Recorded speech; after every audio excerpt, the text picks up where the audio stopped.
Welcome back to Beyond the Screen. You are listening to none other than the Elephant Corduroids. You ain't ever tried. I'll be your host today, Ryan Gumm. Joining me as always is the enigmatic Cole Ballinger and special guest host, Jake Holtzclaw. How you guys doing? Doing great. How are you? Doing perfect. Cannot complain. You know, we're going to start the show off a little strange today, okay? I have a story, and it all starts with a nightmare. It was the weirdest nightmare I've ever had in my life. You guys ever had just a nightmare that, like, sticks with you? Okay, so the other night, in this dream, I don't remember much about the dream, but I remember this in particular, okay? And the only reason I'm saying it is because I think I'm going to write it out as a horror story, because it was really creepy, even if I don't, like, produce it as, like, a film. So I don't know what all was happening. I don't remember the entire gist of the dream, but I just remember there was this little girl, and she had a toy of Woody from Toy Story, right? And it was just this little girl, and she was, like, in my presence, and something was wrong. I don't remember what it was, but she was, like, in my presence. Like, I was with her, babysitting her, whatever. I don't know if she was, like, supposed to be my daughter, my cousin, my niece. I don't know who this was. But as I'm watching her, all of a sudden, someone else comes in the room and is like, "We just got her on camera." And I'm like, what's this mean? So then they start showing me, like, pictures, and it's, like, Polaroids. But it's, like, outside. Imagine, like, a trail cam. But, like the way that I can only describe it is that, like, you have, like, the house in the distance with its lights. And as like, it flips through, you see slowly, like, a silhouette start getting closer, and it's completely blacked out. But then as it gets close enough that the flash can start illuminating the shadow, it is the same little girl. She has this evil smile on her face, and the Woody doll is, like, in her hand. But what was creepy about it, the reason that it scared me so much, was because that was happening as I was watching her. Like as this was happening, like, these pictures were taken, happened as I was supposed to be babysitting this person. So it's like, you know what I mean? And like the face, like, because it was so crazy, because in the dream it was like someone ran in and was like, "Oh my gosh, we got her on camera," and then instantly it was showing me the pictures, and it was like good cheek, and it showed the next one, the good cheek, and it showed me the next one. Then finally it got to the last one, and her smile was, like, sadistic. It was evil, like, it was freaky, and I woke up like, ah! Was the Woody doll kind of Ratatouille in her? No. Like, it was weird. It was like, it wasn't like the tiny Woody dolls. It was like the big ones with the huge heads. You know what I'm saying? And so she had it, like, hiked over her shoulder, so it was like here. Like, I guess you can't see. It's like here as she's, like, holding it, and she's just like, but, like, with teeth. And it looked like she was foaming at the mouth. I swear. I literally, like, I couldn't sleep the rest of the night because anytime I closed my eyes, I'd see that picture. Thought that girl would show up. No, like, it wasn't like that. It was like I would close my eyes and I would see the picture of the girl. So, number one, Ryan dreams in movie sequences. I guess I do. And then number two, what's the significance of the Woody doll? Like, I don't know why Woody. I just remember being like that was a question I asked myself. I was like, Woody. I think we need to have probably a session outside of this podcast to really dive into Ryan's psyche and why a Woody doll makes sense here. Or why it was if it was Buzz. Would it have been the same? Am I just scared of Woody? Is that what we're realizing? I have a fear of Woody. It wasn't the girl. I was like, oh, that's fine. And I looked over and saw the Woody doll. I was like, oh! Yeah. Or maybe it's his voice actor. Is it Tom Hanks? Tom Hanks. Yeah, maybe you're scared of Tom Hanks. I hate Tom Hanks. That's why I looked at you. Yeah. We've had a big discussion about this, I think. I'd like to beat his ass. Yeah. Can you elaborate again why, for those that are just now joining us for the first time? Welcome, by the way. He's a lot like Salma Hayek. He's one of those pedos, those big time Epstein. Oh, yeah. But I say, didn't he like there was a rumor that he, like, because he has a Greece citizenship. Yeah. And there was a rumor that he got that, like, ran there and got that because he was running, and, like, because is it Greece that just doesn't have extradition, or they charge you for pedophilia or something like that? Like, there was a reason, and people were like, oh, but, like, I don't know. I don't think there was any truth behind it. It was just a rumor. Well, behind all rumors is an inkling of the truth. Jake, thoughts? Maybe. Maybe. I don't know. So yeah, if you're just not joining us and you're wondering if we ever get to talking about film, the answer is sometimes. Perhaps. Mayhaps. We could start right now. Yeah. If you want to. Great transition. So we also talk about some TV shows. We dabble in the streaming services. So for instance, our very first piece of news. Amazon Prime's The Boys outperforms all of Marvel Studios and Disney Plus's series to become the most watched series of the 2022 superhero genre. I love it because, like, so I've never actually sat down. Like, I've seen clips of The Boys. That's, like, on my list of things to watch. But I love that I know it's like a satirical kind of like it's meant to be this raunchy like take on the superhero genre, and I love that they just kind of pwn Marvel. They're like, ha, you know what I mean? Like, here's your serious take on the hero, and here's you not taking yourself seriously, and then here's our version that's just better. The Boys is better than anything Marvel has. Really? I mean, I was gonna say it's not gonna be that hard. 2022, the superhero series that were out through Disney Plus, it's not that hard to be better than them. Right. I mean, but The Boys is still good, and I I will would say recommend it. I liked Moon Knight a lot. I did. Yeah. Oscar Isaac is phenomenal talent, and I think the story was enjoyable. Of all the issues I've had with Marvel on this show, which I have a lot of them, I think Moon Knight varied enough that it didn't quite hit me as cringy as the others do. But back to the main topic at hand here, The Boys. Mhm. So for those who haven't seen The Boys, as I have not, and you boys have, give us just a little taste of what it's like. Give us a little rundown.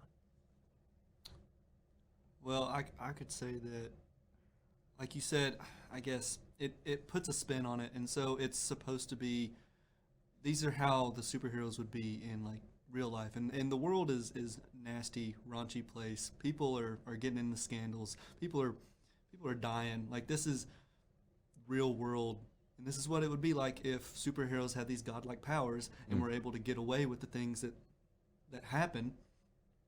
And these are the kind of people that they would really be. Right. And it shows that, like, if these things existed in our world, like capitalism, corporations, and like the military-industrial complex will have power over these superheroes. Right. Like, they're not going to be just like vigilantes helping the common man. They're going to be a product. They become movie actors. Yeah. Well, I know Amazon really likes these raunchy style of, like, superhero takes. Like, so I know Invincible, big fan of Invincible. Mm-hmm. That not exactly what Invincible is, but I think that they both kind of run in the same vein. Like, Omni-Man shows up and he's supposed to be the Superman, but he's actually there for his own nefarious reasons. Like a super undercover. I don't even remember what his species is called, but Oh, it starts with a V. it's fantastic. I need to rewatch the first series is what I need to watch, or the season. I have a laptop for a reason. All I know is that they gave that man, well, in the comics he had the stash, didn't he? Or did they give Omni-Man the stash straight up for J.K. Simmons? I don't Viltrumite. know. Viltrumite. Hold on. From Viltrum. I need, because like a part of me really wants Omni-Man to have only had the mustache because J.K. Simmons has a mustache. I'd say But I that's feel like in the probably comics why. he does have one. You can't just, you know what I mean? Like, you can't just change the Right. No, he has a stash in the Yeah. comics. So they specifically chose J.K. Simmons. I mean, besides the fact that Which I he's a would too, fantastic. you know? I mean, he's a fantastic talent, right? But like, but like, when I look at Omni-Man and I hear the voice, it fits. Like, they're weirdly in sync. Like, it's almost like J.K. was made for that. Well, I mean, you actually look at comics Omni-Man and be like, yeah, he kind of looks Kinda like looks like J.K. He kind Simmons. of looks like him. Was he really? Yeah. Kind of. Have you seen pictures of J.K.? I think we talked about this in recent weeks. That man's jacked. J.K. Simmons is a big man. Oh, he's totally on like TRT. Oh, for sure. I mean, dude, that man, there was a picture of him lifting like a dumbbell, and he's like close to 60 at least, like in his late getting up 50s at there. the very least. And that's, I mean, like huge. Like he's a big man. He still got it. Can you imagine Jonah Jameson if he was jacked? He'd be the worst Spider-Man villain. That's what I'm saying. I think a lot of people do categorize him as a Spider-Man villain. He's not. No way. Jonah Jameson? Yeah. He's an op. He's a hater. he is an op. He's a hater. There's a difference between a hater and a legitimate Okay, villain. Let me go back. Maybe he is a Peter Parker villain. And There not you go. Spider-Man Okay. villain. That's, yes. Villains toward the real person, I will agree with that, but not to Spider-Man. Can you imagine Spider-Man swinging through the streets and someone's like, J. Jonah Jameson talking trash again? He's like, oh, he just swings to the set. Well, yeah, but you can't punch him because J. Jonah Jameson's human. You know, he can't do it. He can't do Oh, anything. so are the about it. other villains that Spider-Man fights. No, I just love the idea that Crocodiles. I love the idea that J. Jonah Jameson's looking at the camera, just talking the apps, just spitting the most trash, right? All of a sudden, you just see a red fist come in, the camera cuts, and when it cuts back, he's got a black eye. He's like, Spider-Man punches the innocent. And he's just like, I don't know. That's all I'm imagining. Is just, but it's got to be J.K. Simmons. It can't be anyone else. Alex Jones. You got me there. Okay. Alex Jones is the equivalent to J. Jonah Jameson in real life, except he's yelling about gay frogs instead of Spider-Man. He was right about that one. On a technicality, Okay. not legitimately. Like that's it. Like Yeah. I could be technically right about a lot of things and still have no idea what I'm talking about. The chemicals were in the water, and they did indeed Turn the frogs frogs gay, gay. but not in the context you were saying. Fair enough. We're not gonna go Anything- in. but We're not. anything else, We are probably not not, here no. to delve deep into Infowars. But I will say that he was right about that one. But he really wasn't though. Like he all he did was state facts to try to back up his bogus claim. Okay. I don't even know what he was Anyway, claiming to begin with. anyway, moving along, Kingdom of the Planet of the Apes has wrapped filming and is set to release May 24th of next year, 2024. Film is directed by Wes Ball. Have you guys ever delved deep into the Planet of the Apes franchise? Never really cared for him. How many is it? How many are there? This one will be the third, I think, of the new one of the new series. There was a 1968 original that all these are loosely based off of. I've watched the first one, and I was younger and I didn't really have an appreciation for cinema like I do now. So like, it was all right. I just remember being like, cool, like. I mean, I was a teenage boy, so like my brain was like, monkey have gun. So like it was never like oh man, what does this mean? I just saw war. So it's like, I don't know. I need to go back and rewatch them, but I will say this has a huge fan base. The Planet of the Apes franchise has a huge cult following. And I want to know why. Like I want to go back. I've never seen the original. I've only seen the remakes or like parts of the second, maybe all of the first. And like I said, they were not bad. They were decent movies. So like I want to know, I don't understand. Like where does this is it exactly what I said? Is it monkey have gun? And that's the only reason people enjoy it, or is there something more? I think a better idea would be to like pinpoint the demographic. Of who likes it? Yeah. Ooh, that's a great idea. Like, I don't know, like middle-aged men. Yeah, because if the demographic is mostly like let's say 18 to 45-year-old men, then it is monkey have gun. Women don't enjoy these things. I wouldn't say that. I don't think they do. How do you? I wouldn't say. Hold on. This is gonna be the weirdest Google I've ever had, but demographics of Planet of the Apes movies. Is it like a revolutionary thing where the power goes to animals? See, no. When I look that up, all I get is estimated population of apes in the series. So How many is it? I will tell you on Quora. This is the question site. What's the estimate population number of apes in Ape City of Planet of the Apes? That's real original. Might sound unconventional. Whoa. Hold on. I don't know. It's not telling me. It's literally just a question and nobody's answering it. So, going off of what? So, okay, so this person's talking about, this Patrick Tilton is talking about, if it's about the 1968 film, looking for a number, he doesn't give one. Come on, man. All right, Quora is a cursed place anyway, so Weird I have no idea. So, based upon what other movies Wes has directed, Uh-huh. it's the Maze Runner series. Oh. What do you think, based upon knowing that, how this one's going to do? See, the Maze Runner, I feel like was kind of set up to fail because it was in the wake of like the Hunger Games, and they're like, I hate to say that they're the same thing, but because like they're not, they're very much different, but they're the same type of movie, the teenage fiction type. Dystopian. Yeah.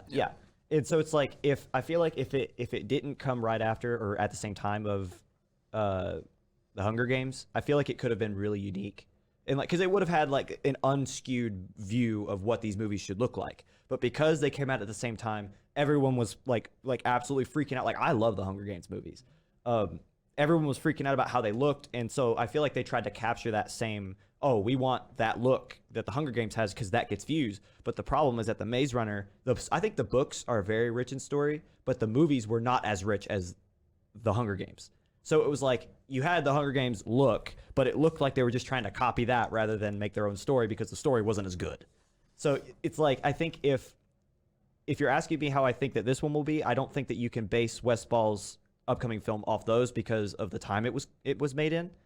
But if I am doing that, it won't be that great looks and or the overall. The looks will be vibe of great. it. I just don't if it's like I don't know. The Planet of the Apes series is like I'm pretty sure like screenshots. It looks beautiful. Like I will say I will plug the EKU Archery Club and say I am the president of that club. yes, And when the Hunger Games came out, this was, I mean, God, when did that come out? close to a decade ago. Yeah. It's The crazy. influx of people shooting archery, crazy. Oh yeah. Crazy. That movie did wonders for the archery community. I mean, all the way down to like 4th grade up. You know, everybody wanted to be Katniss Everdeen. Yeah. You know, and shoot. What is it? Robin Hoods. You know. Like, Yeah. They just wanted to split arrows in half, and I mean, some were good enough to do it. And yeah, no, the Hunger Games did something crazy for that community. It was crazy. Yeah. See, but like that, and that's the difference. I think we're going back to West Ball and the Maze Runners. That like, it was cool to be Katniss Everdeen. It was cool to be PETA. It was cool, it was cool to be these characters. Whereas, can you name a single character from the Maze Runner? Because I cannot. The guy with the weird eyebrows. He's now playing in the. New He's Guardians now of the Galaxy. yes, Adam Warlock. Yeah, okay, fine, that guy. But you don't know his name. You know the actor that played That him. looks like Sid from Toy Story. You know the He does look like Sid from it's Toy kind of the Story. same thing with the Hunger Games, like the Planet of the Apes films. They really did a lot for the public masturbation community. Explain. I'm into mazes now. Explain. I need you to I was say. trying to make a stupid joke. I out of need- like the banana eating. Yeah. You want to keep going with that, Cole? You want to deliver another punchline? Go ahead. The pooping in your hand and hurling Yes. at Now, see, Chinese that tourists. community. Yes, that we don't acknowledge those people as human, so we're gonna move on. Those people also wear furry suits. We're moving along. A live action How to Train Your Dragon. We talked about this previously, and it was only told through a very obscure kind of Hollywood reporter. Right? It was on Patreon, was where it was published, which is like, oh crap, like this might not be true. Confirmed. How to Train Your Dragon live action, going to be released March 14th of 2025. So now that this is actually a thing, we like I was saying, me and Cole had discussed this in the past, but now I'm curious. We've all seen How to Train Your Dragon. We were all children when this came out. What do you hope to see in this live action film? Well, is that all we have? Is when it's going to be released? I'm assuming it's going to be overall the same story because the guy that wrote, and directed the original is also writing and directing this one. If the original reporter was correct. Who do we have as actor? Is there anything? Nothing. Like that? No Nothing story, yet. Nothing like yet. that? I'm sure for it to be reported and for it to have a release date, that all this pre-production is way in tow. So they probably already have casted people. They just haven't released it yet. Like they're trying to get everything in order. So like I guess we can go down that rabbit hole too. Who would you dream cast as like Hiccup? Jesus Christ. Jay. I am. Who? The guy that voiced him. Jay. How do you say his last name? Baruchel. Oh yeah, that guy. Yeah, he's perfect. Does he look like? You gotta turn him. You gotta age him down a little bit. That man's getting old. I mean, he would fit. Honestly, I mean, you could stick with Gerard Butler in as Stoic or Stoic. I forget how his name's pronounced. Yeah, you gotta give him a big old beard though. Big old beard. Wait, but that's not till he's old. Or are you talking about who are you talking about? Stoic. Oh, sorry. I thought you were talking about Hiccup because Hiccup does get a beard in the later Yeah. movies. And so, hot take. I think if you don't have him and Toothless, there's no movie. You gotta have him. Who, Hiccup? Hiccup and Yeah, Toothless. Like, yeah. You gotta have both. Yeah. I don't think if you're gonna do a live action of this series, you can't just go off on another tangent with new characters, a Right. bunch of new characters. Right. No, I doubt. Like, You're taking a risk at that point. right. I highly doubt. I don't think the conversation is who are they gonna have? I think the conversation is like who's gonna be Hiccup? Like what's Toothless gonna look like? Because like here's the thing too, Toothless looks like a cat. Like Toothless is an adorable creature. He's very terrifying at times, but Toothless is adorable. How is that going to translate to live action? Because like sometimes those types of things do not work, and that's my main worry. I know we're in a time technologically where like that's not really the main issue. Like you don't see as many of those misses anymore. Like I think the biggest miss I can remember was Sonic the Hedgehog, and Paramount got. I think it was Paramount. I think I know it was whoever was making Sonic. I can't remember off the top of my head. They got bullied into redoing him more No, video game accurate. A lot of people say that was intentional, just to garner press about the movie. I mean, it's brilliant if it is, but I don't think who made that movie? I think it was Paramount, wasn't it? For some reason, I want to say like Sony. Maybe they'll make Toothless like It was Sony. Paramount. Okay, no, it was Paramount. Yes. So anyway, so Paramount. I feel like Paramount's not smart enough. Like, I don't want to dish Paramount because like they do come out with some good stuff, but like I feel like they wanted to do something original because like they were taking kind of like with the boys we were talking about. Like they were like, what if Sonic was real? He'd look more like this, and he looked like an abomination. Yeah, no, get that guy out of here. What cracks me up is that went through a whole board of people. Like a whole room of people said, that looks good. Hell, they might even had trials and put it in front of people, and they were still like, That looks good. it's great. Roll with it. Yeah. Go with it. Never played Sonic a day in their You know, life. for some reason, Really? I don't think I he don't looked- know. Never played it. I played it. No, a little bit. no, I played I Sonic. played a little bit, but I'm talking about like them not playing Sonic a day in their life. Yep. Oh go ahead, yeah. Send it. Oh yeah, yeah, yeah. 100%. I thought the live action Sonic looked okay. The original? Yeah. I think I like him better with the little bitty eyes than I did with the big eyes. Yeah, but you're changing the whole overall design of Sonic. I mean, this is the character. I mean, this is the main argument was this is a character they've grown up with for years. Right. Like I don't like the whole point is that Sonic's like, yes, he's a hedgehog, but he's like an imagination of a hedgehog. He's not like a real cartoon. Yeah. So it's like I love the new one they came out with. I think it's perfect because it's literally like if you're gonna make Sonic, just make him the video game because that's who the character is. I don't know. The original one just looked cursed. I like the original better. For the laughs, yes, it's hilarious, but I'm still very happy with what they came out with. Yeah, no, I'm landing on the remake for sure. OG Sonic for the win. The one thing I am happy about that they changed because I'm looking at one of the original cartoons for Sonic. Sonic, and I guess in the original designs, I don't know about the games. His eyes is just one; they're all connected at the bottom. Yeah. So it's like he has two pupils and it's one giant eye connected right here, and that would have been terrifying in any rendition of this character. So I'm happy that they just gave him white fur on his nose and said good enough because it looks great. I know we're like years late on this debate, but Well, they've they actually had blue fur that disconnected his eyes. I mean, Oh yeah. Oh, you yeah, talking his about in the eyes are movie? separate. Yeah. yeah, they are. No, but like Oh, if you're you talking about this whatever that TV show was. Yeah, it looks so like in the original show, like he's got like in the cartoon, not like the live action movie. Yeah. In the cartoon, he's got like his eyes are like goggles almost above his nose, and it's just one big eye. It looks real weird. Like it looks normal because like it's a cartoon, but it would just imagining it live action is weird. All right. Do you not agree with me, Jake? You don't agree with me, Jake? I don't know, man. I was looking at a picture and I was like, I think they're connected still. I don't think there's a The live action? No, definitely not. You were talking about a TV show. The Yes, animated TV this show. right here. Look, hold on. I don't know if you can see this. On the left. That's one eye. Brother, that is yeah. That's- This is one eye. I don't One know what that's you were like talking about, the one. white tuft of That's hair. one. So hold on. You're fine. You know what? Wrong. Wrong. You're wrong. Shut up. Moving on. Get out. Get out. You know, fine. You can host now. What is it? Moving on. Cole's showing me fan fiction of Sonic. I'm moving on. Do with that We're what done you with will. Sonic. We're done with Sonic. It's PG. It's him taking Alright. his goggles off.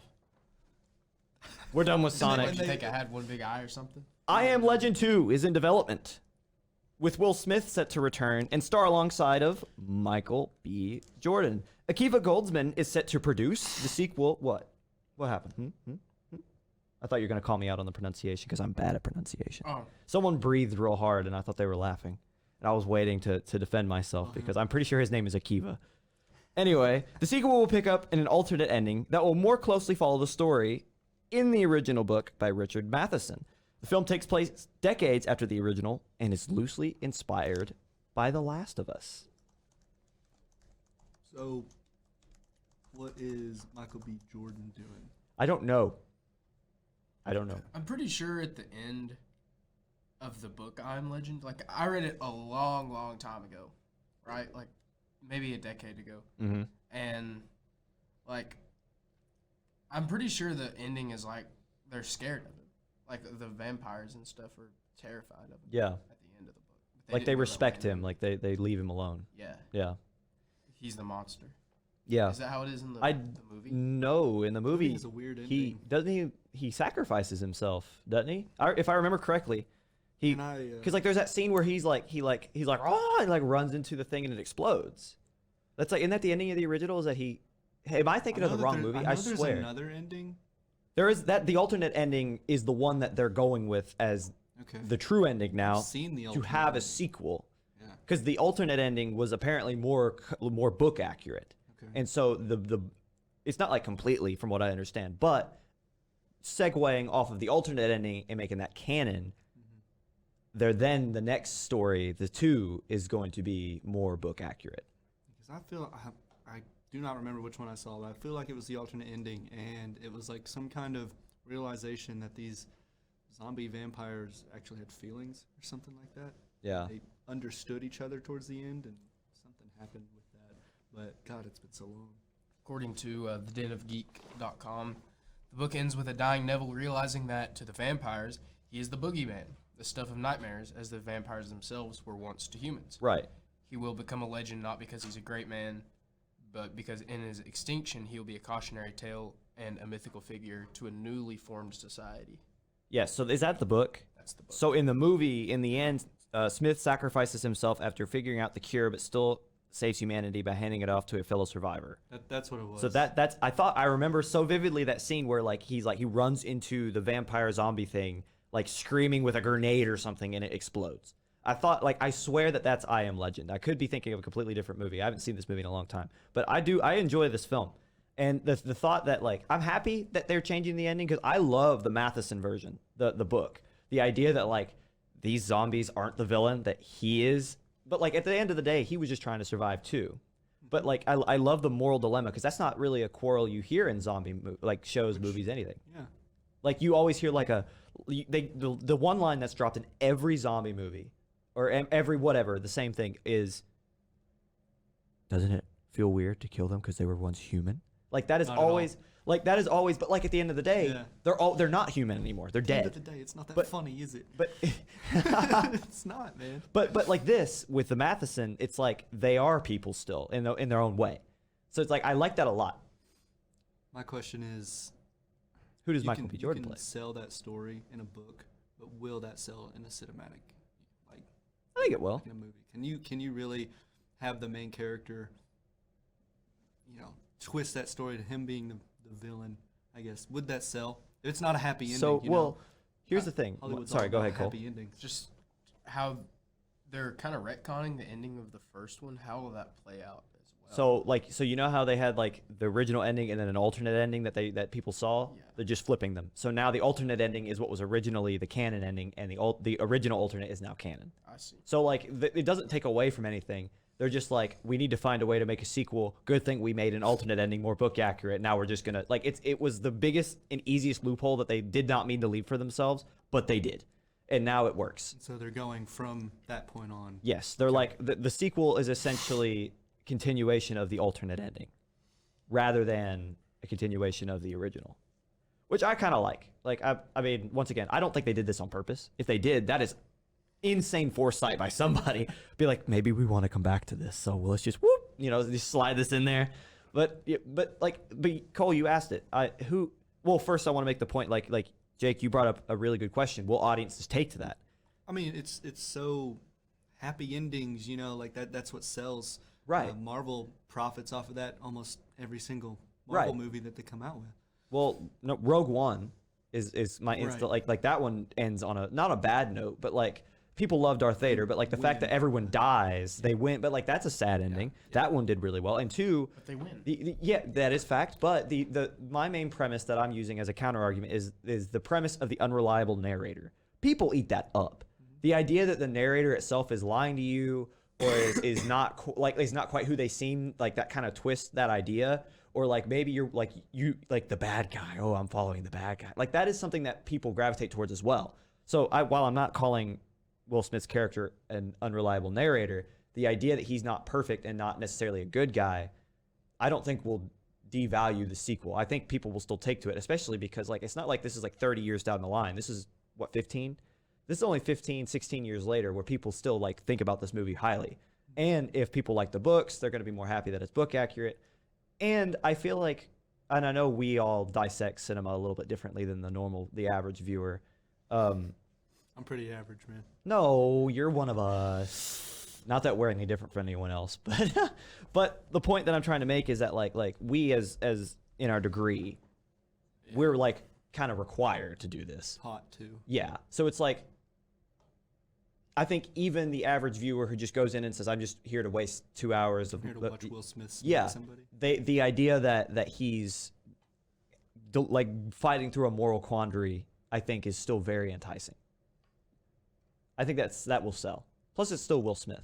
I was gonna say sorry for bringing that up, I guess, because nobody touched on that Will Smith in Chris Rock. Chris Rock. Nobody. I still think that I was. didn't bring that up yet. No, I mean, I don't think that's gonna matter. It won't. But here's the thing. I mean, it's so oversaturated because everyone's like, people talked about it for 6 months after.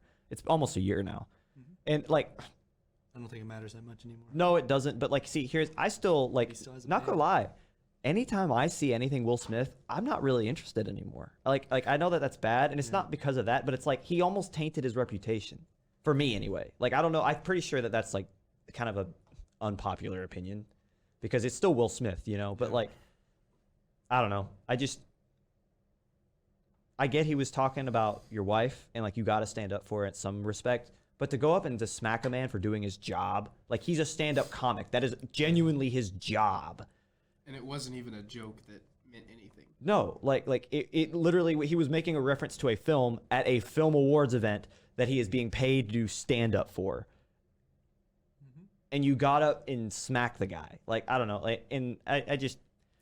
Great performance from Chris, though. Let's be honest. Oh, dude. He sold it. Oh, yeah. He sold it. Wow. And then, yeah. Wow. Yeah, but see, and I know, once again, this is so old, and the only reason we bring it up is because obviously Will Smith is, once again, he's in a lot of stuff now. Like, there was a 6 month period where he wasn't being cast at all. He had a ban. I mean, he was kicked out. Yeah, but of he's whatever he's league. he's still not allowed at Oh yeah, well of course not. Yeah. Not at the events, but no, but like to be like, to still be cast, I think he's a little lucky.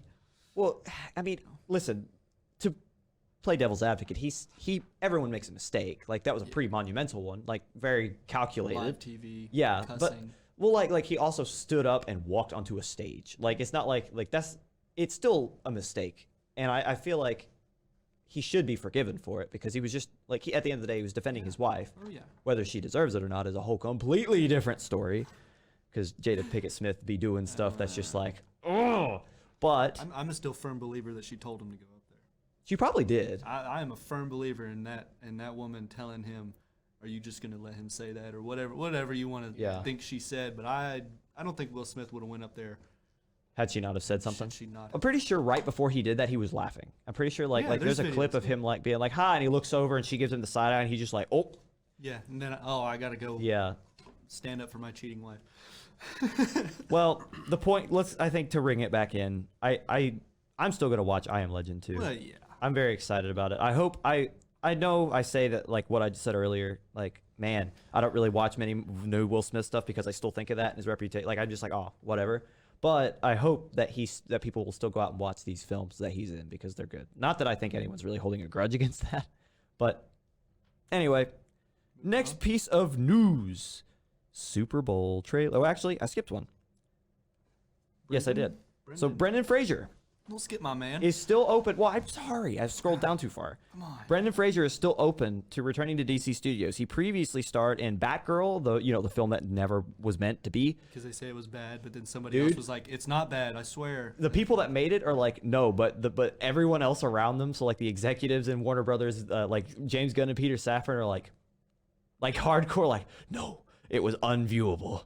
Like, you can't. And then the actors were like, "It was great." Yeah, everyone that was like in the project was like, no, it was a good movie, and everyone, literally everyone around them that saw it were like, this can't go out, this can't.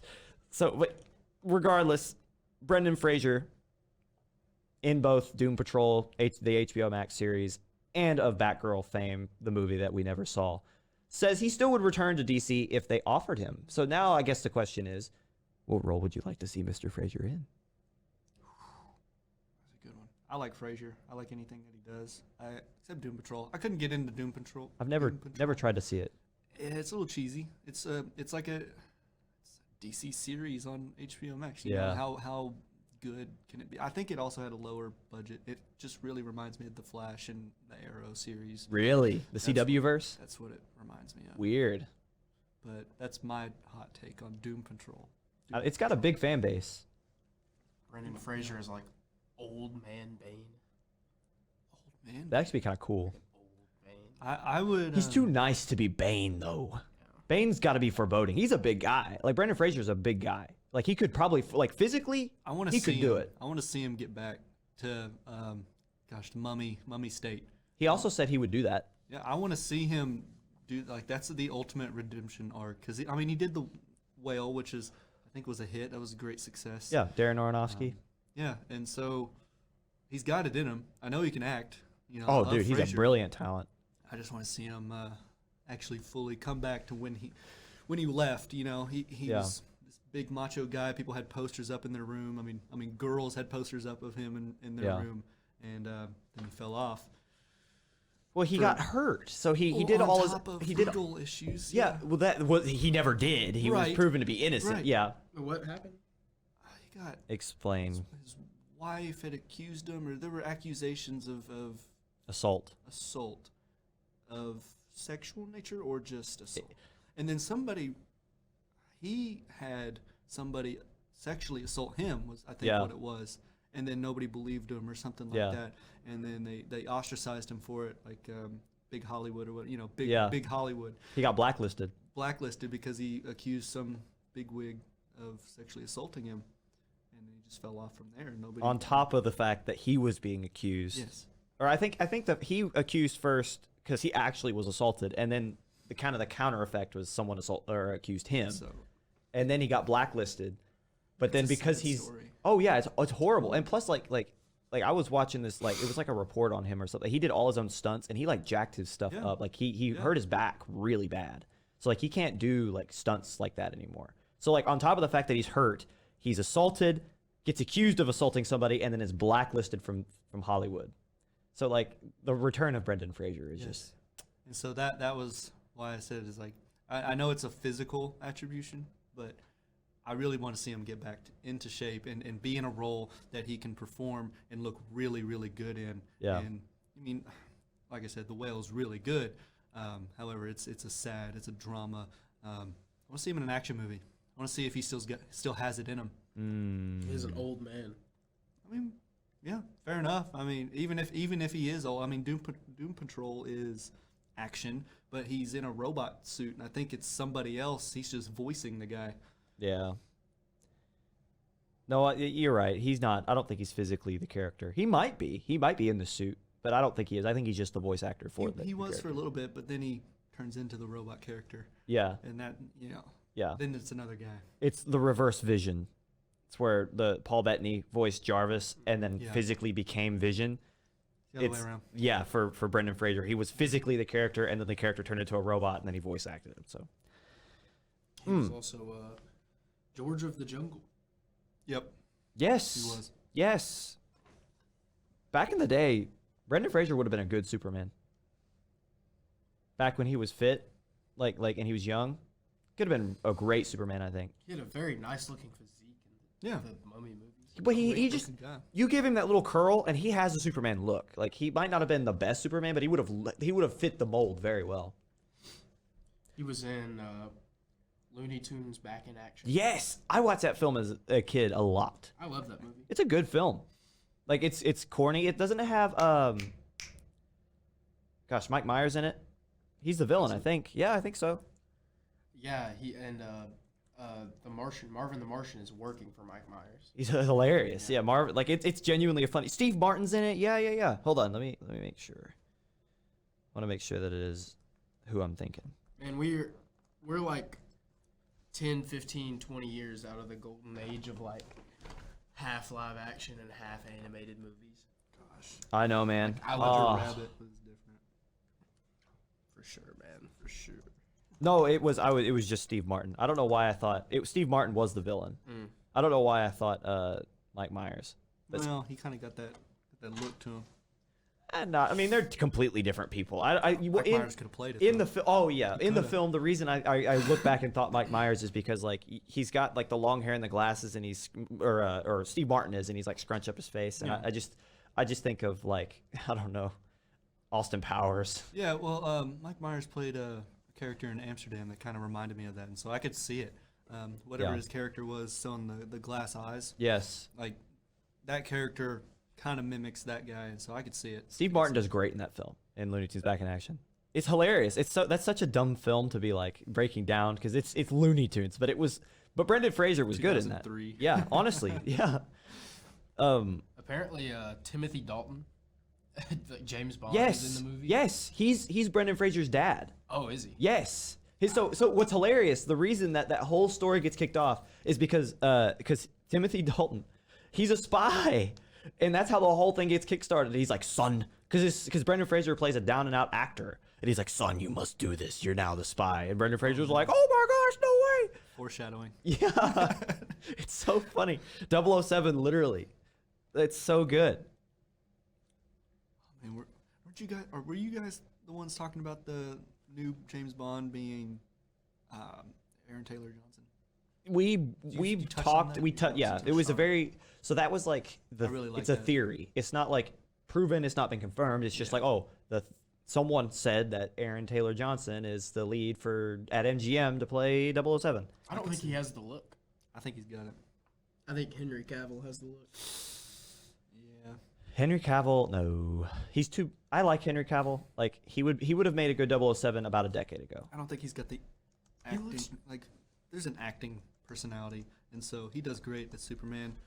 You put him in The Witcher, great. Yeah. I just don't know if he can pull off the. Okay, 007. let me ask you: is you look at Henry Cavill? Think about what Daniel Craig did in that film. Like he's cool, he's smooth. When I think of Henry Cavill, I think awkward. Like I think like he's very obviously like Geralt's very like. And he can be gruff. Yeah, and gruff, abrasive. awkwardly like the Superman, like I'm great. I don't know how the world works, kind of. Yeah, deal. but like if Awkward. he's like this suave, trying to be a womanizer, I would feel uncomfortable if it was Henry Cavill. Idris Elba. Idris Elba would be I want to good. see that. Idris Elba would be I a would- fantastic 007. He would be above literally anybody else. Like That I would- want yeah. him to be 007. Have you seen Luther? It's the BBC like crime show where Luther is the name of the cop that he plays. And it's very popular. And I've seen the beginning of it, and he's fantastic. He can do these like cop spy thrillers. It's Idris Elba. He can do anything. Oh yeah, no, he's all about that. He fits the look. Like Yeah. just Luther. You look at Luther and you think that's pretty close to 007, and he looks great. Oh yeah. So He would do a good job. That's what I'm saying. with him, it comes a question. Of course, he's graying. He's getting salt and pepper beard and in his hair. Would you change that? No. I just say start at 007. His stories are so like here's the older thing too. guy? Yeah. So it's like what's beautiful about it is that like if you start at the stage of life that he's in now, he's already a seasoned vet. He's been around, he's done that, and then you can tell the story back. Like you can there's so much more room for these rich little like nuggets of information that they might not be able to touch on until movies down the line. But it makes it so cool because you're like, oh, they did reference that. That's something he did when he was young. They referenced that in the first movie, and now here it comes back in the third. I think it would work perfect. Would you have Idris Elba reference Goldfinger as if he was there as his Bond? The thing I like about each iteration of Bond is that they all live their own life. Okay. So like the Daniel Craig never did face a Goldfinger. So it's like I like the idea that like we're seeing. It's almost like this is the age of the multiverse. Yeah. But to put it in a light that everyone today would like grasp, I guess like off the first like idea. We're seeing different versions, different multiverses, different like in this universe. This is what James Bond was like. I like that idea a lot. I like the idea that the franchise just reboots and restarts. It doesn't try too hard to continue one story. I like the idea that they're in the same universe throughout all the films, but they just occupy different names. Like Yes. a different person is occupying the James Bond moniker. Yeah. Yes. Yeah. There's different people come in and just See, take up. that would be cool. 007. That would be cool if that was a thing too. Like James Bond isn't who they are. That's the name. That's like the name they inherit with the agent. Yeah. That'd be a cool. Daniel Craig is like you are now James Bond. Yeah, like Yeah. if they did that, I'd be cool with that. Like James Bond is just the cover name they get as they become 007. But I don't think that's how it is. I think very much so think it's like I think they get the code name 007, but probably not the name. they James don't. Yeah, Bond. they don't. James Bond is his actual But name. that'd be cool because like what I like about that is like because this is MI6, right? I love the idea that MI6, if you get into the 00 program and you become the best agent that they have, they're like, okay, you no longer exist as who you were. You're now James Bond. Like I like because like that makes it harder to track. Like you are the best spy we have. People cannot know you exist. They can know James Bond exists, but they can't know who you were exists because James Bond is an enigma. He's a phantom. And at that point, when you hear Bond, you're like, Yeah, it I doesn't gotta leave the building. Yes, it doesn't matter who Bond is because if they're given that name, exactly that reaction you had, it's like, If that guy orders that special martini, I'm leaving. yeah, honestly, yeah. See, but I like don't need it's to be there. If I'm a henchman and I hear that man say shaken not stirred on this martini or whatever, Just I'm leaving going the ahead, room, hit yeah. the side exit, like I'm gone. yeah. But see, that would be Yeah. such a cool way to tie it all together. But I don't think they will because like. I don't know. I think they're all different people. Like I think they're all completely different versions. I think they're all the same person, I should say. They're all James Bond, but they're all different versions of James Bond. They're not like different people given the name. Though that would be so unique. That'd be very cool. I would like that a lot. Moving on. Yeah, it is time to move on. We didn't give an answer to who we want Brendan Fraser to play in DC. I don't But think I can. Without looking up a DC list and going through them. in a cool way, I think he could play like this is going to be, We're not. He threw out Old Man Bane, but that's like strictly Batman. yeah. I like, Where else could we go? in I mean, DC you could go verse? he be the human version of Martian Manhunter. But Do I we don't, have one of those. in the Snyderverse, yeah. Yeah. And the guy that plays Martian Manhunter was great. I He was thought he was great. fantastic. Yeah, which is why I'm I like, wish I that's, would have saw more. yeah, which is why I'm like, that's not going to be that popular because there's already a guy doing it. But like, I could see like, Secondarily, he was an African American man, and you cast Brendan yeah, Fraser. It's that's like, true. don't go back on that man. Like, Yeah, no, that's give true. him that role. you know? Exactly, exactly. Well, the only reason I say that is just because like I would find it unique, not because I don't want the first guy in the role. Yeah. Because the first guy did fantastic. And That's what I'm saying. Is I wish yeah, I saw more. There exactly. Was, He was good. Even the Snyder Cut gave him more, but like yeah. the original, I guess I don't know the difference between the Snyder Cut. What do you call the original? There was a rumor that Netflix was going to buy the Snyderverse, the rights to that version, and let Zack Snyder make it. Because Zack Snyder's now doing a bunch of stuff for Netflix right now. Yeah. And the rumor was that Netflix was going to buy the Snyderverse and the rights to those characters off of HBO and Warner Brothers so that they could make it. That's not happening, but there was a theory. Well, Zack Snyder's hard at work at his space opera. space opera. He's making. Hold on. He's going to space. What's it called? I don't remember. I'll tell you though. We talked about it, didn't we? Yes, in depth about a year ago. So Rebel Moon. Mm, And it's so essentially it's kind of like Star Wars. The premise, so on Google from the premise, but an opera. yeah, it's a space opera. So when a colony on the edge of the galaxy finds itself threatened by the armies of the tyrannical regent Balisarius, they dispatch a young woman with a mysterious past to seek out warriors from neighboring planets to help them take a stand. See, here's the Just thing. another Revolution movie. Yeah. See, here's the thing. My thing with Zack Snyder, and this is something I've said on the pod before. Zack Snyder is this generation's Michael Bay. Great visual effects. Love so where Michael Bay had explosions, Zack Snyder loves slow-mo. I think they're the same person essentially. Like in terms of directorship, They're not in the as same class. yeah. So anytime Zack Snyder comes out with stuff, it's the same reaction I have when Michael Bay comes out with anything. I'm like, could be good, but probably. Transformers with T-Rexes. I see Beast Wars.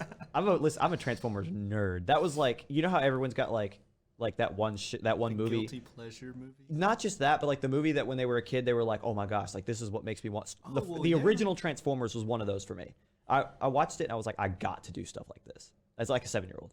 we said last night we went and saw Quantumania. Which is on here And- probably. We saw the Yes, at the very end. Fast and Furious trailer, and at some point, 2027, they're gonna have all these Fast and Furious people driving around Transformers. He's gonna collab. There's gonna be a collab. You know that's gonna No, happen. the one thing that they haven't done in Fast and Furious is aliens, and I think it's coming. No, I They hate start the getting Fast into and the Furious. Fast and Furious. You wanna hear- teens? You've given a hot aliens. take. Fast and Furious, none of them were good. There's never been a good I Fast like and the Furious first movie. I 3, cannot 4. stand, dude. I like racing. Fast and the Furious is car drive fast. Yeah, I can't stand which is the car them. community. I am a person of the car community. I respect people that like those movies. I can just hold my opinion that they're Back bad. when it was just drag racing, I don't like none of this secret agent bullcrap. Drive through building. Drive through building, steal safe, kind of like these guys Yeah. are drag racers. Drive a car out of the back of an airplane that's in the sky. Yeah. Yeah. And like expecting that car to still drive after he fell 30 feet, Yeah. like in a 60s Charger.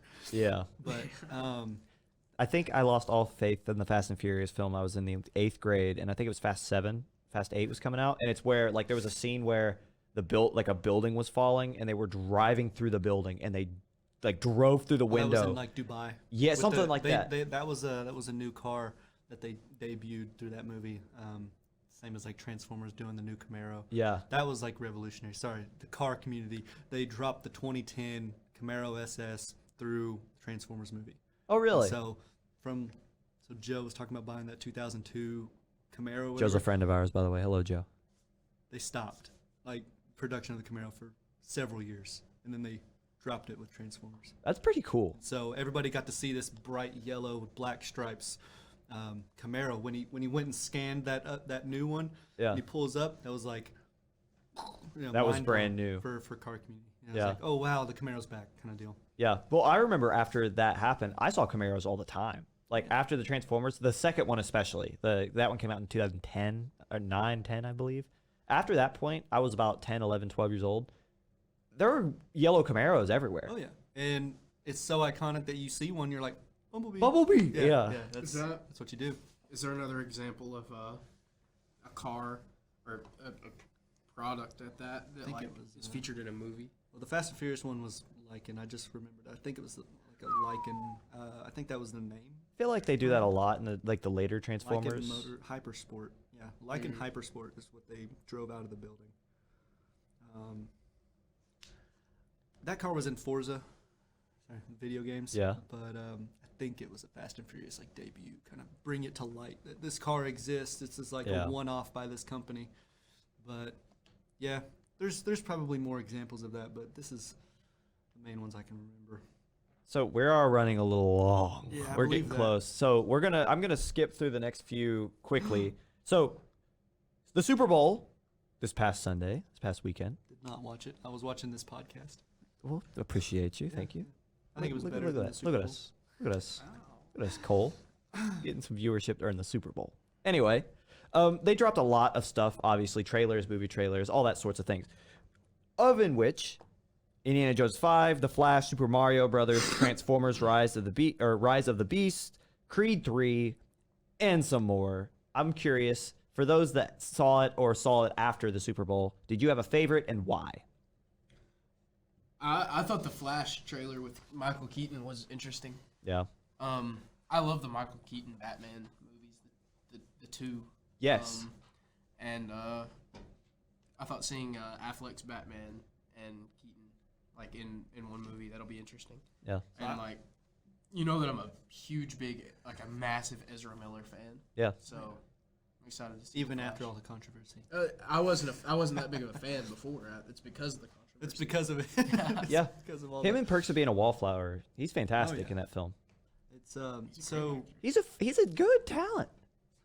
I've watched the animated like Flashpoint, and Yeah. so they've got Old Man Batman, which is actually Bruce Wayne's dad, Thomas. Thomas. And The so- Flashpoint. I read the comic book to Flashpoint. Yeah, I think it's kind of based off that. It's good. It's really good, and I think they're trying to touch on that. I also don't mean to be a Debbie Downer. I thought the suit kind of looked like Green Lantern. Which one? Flash's suit. Really? I really don't like the way it looks. I mean, I think it overall concept great. The CG, I think it looks like Green Lantern. I really do. It Welcome looks to like- Warner Brothers. It looks like that skin crap that Ryan Reynolds always makes fun of. Yeah. I swear to God, it looks like that.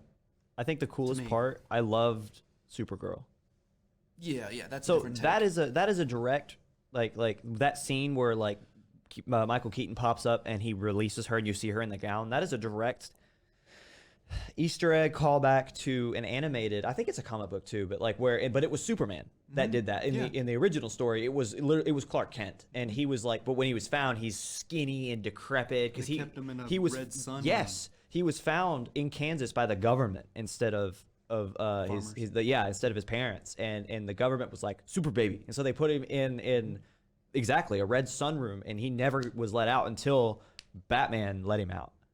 And then he became obviously super strong, and he was still. But it was crazy. I think this speaks a lot in that story. I think they got help from Cyborg as well. Yes. To break in that facility. Yeah, because Batman, of course, Batman knew about him. Regardless of like, Of course. yeah. Yeah. So Clark Kent, but he was still Clark Kent. Like even after all that mistreatment, all the testing, and never being able to be at any strength when he was released, he was just a skinny Superman. Like he was still Clark Kent, the good guy. So I think that was pretty cool to see. But I love the idea that it's Supergirl. Because that's a great way to introduce a new character. Yep. Like I love it so much, and I hope that because the actress, like her in uniform, looked dope. Yeah. Like it looked really cool. When they're flying in a jet and she flies, Zooms by, that was cool. So I hope they keep her because like this Flash movie, as we talked about last week, is resetting the whole universe. Yeah. To do the Safran and Gunn versions. So I'd like to see. You know what I want? Let Keaton stay as the Batman in the DCU that's coming up, and then give it to Terry McGinnis.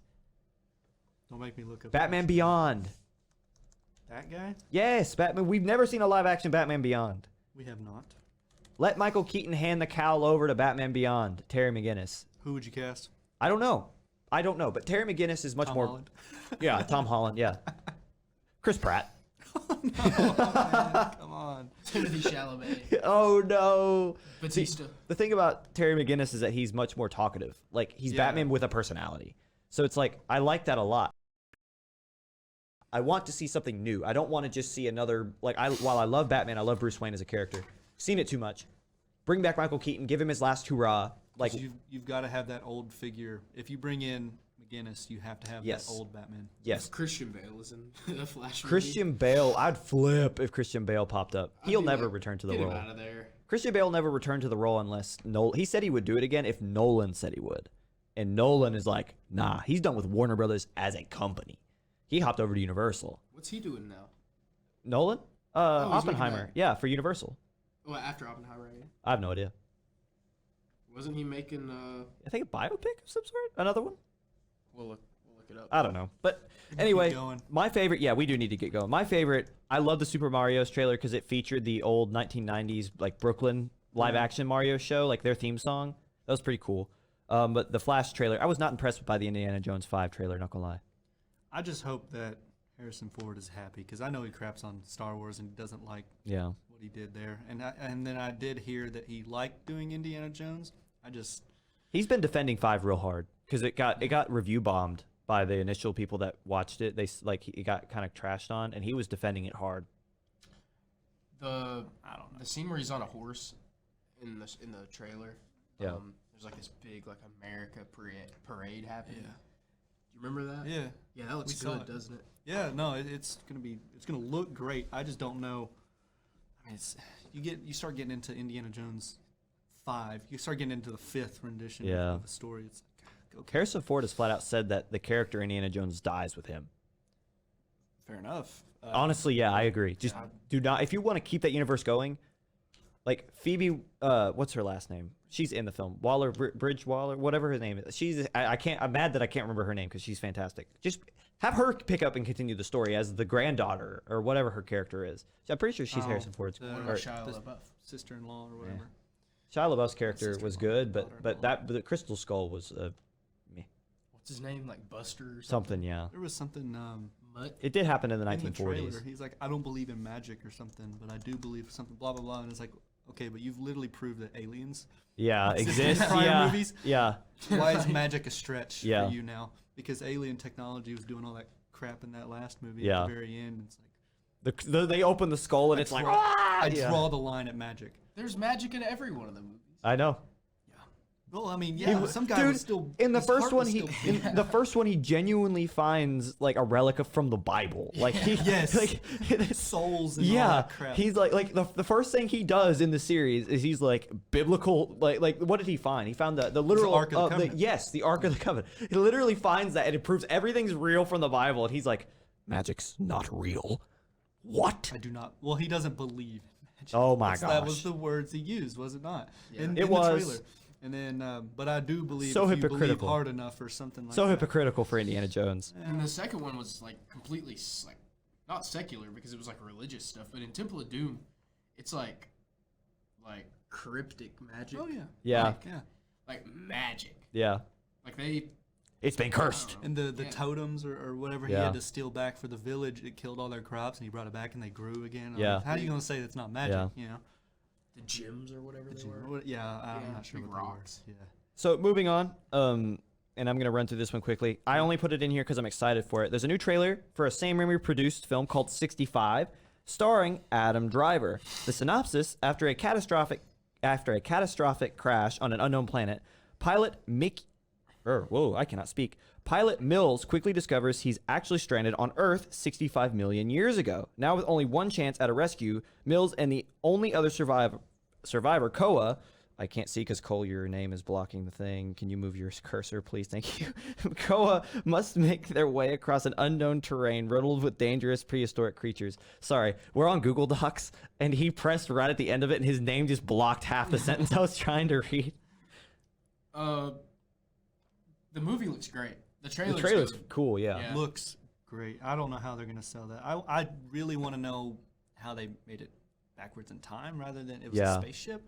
Probably wormhole shit. I'm intrigued by also Sam Raimi kind of stepping out. Like, other than superhero films, he usually rarely steps out of his horror realm. Yeah. So this is definitely more sci-fi, and I'm excited to see because I like Sam Raimi. Adam will sell it too. I just don't Yeah. know where are you gonna take this story, man. Like I don't know what you can do besides fight dinosaur, save little girl numerous times. Yeah. They're not gonna get found. I don't know if they have to. I If thought it was she- a fluke to go back in time. if How are Co- they gonna They send went somebody back else? If Koa ends up just being a damsel in distress, I'm gonna be sad. Yeah. Because it's such a cool premise. I don't think it's. I think they just exist 65 million years ago. Yeah. Like as. Well, no, they traveled back. Like they crash landed on a foreign planet, and it turned out it was Earth 65 million years ago. Yeah.